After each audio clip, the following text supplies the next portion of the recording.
শিমের মরশুম তো চলে এসেছে, চলো প্রথমেই শিম বাটা দিয়ে শুরু করা যাক। প্রথমে শিমগুলোকে ছোট ছোট করে কেটে লঙ্কা, রসুন ও কড়াইশুঁটি দিয়ে ভালো করে সিদ্ধ করে নেব। আমি না মাছ মাংসের তুলনায় এরকম বাটা ভাজা দিয়ে খেতেই ভালোবাসি। তোমরা কে কে আমার মতো অবশ্যই কিন্তু কমেন্টে জান। এবার সেদ্ধ করে রাখা শিম, কড়াইশুঁটি, রসুন, লঙ্কা ভালো করে ব্লেন্ড করে নেব।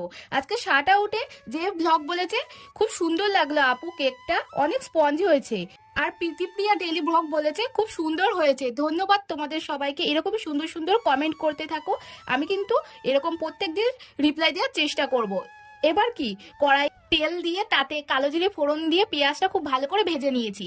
তারপর একটা টমেটো কুচি দিয়ে সেটাও ভালো করে ভাজার পর বেটে রাখা সিমটা দেওয়ার পর তার ভেতর কিন্তু লবণ, লঙ্কার গুঁড়ো ও হলুদ গুঁড়ো দিয়ে কিছুক্ষণ নাড়ার পর দিয়ে দিয়েছি চিনিটা কিন্তু অবশ্যই দেবে, তাদের স্বাদটা ব্যালেন্স থাকবে। দেখো আমার কিন্তু সিম বাটা তৈরি হয়ে গেছে। এবার ভাত দিয়ে খেয়ে দেখলাম সিম বাটাটা কিন্তু খুবই সুন্দর হয়েছে। তোমাদের কেমন লাগলো?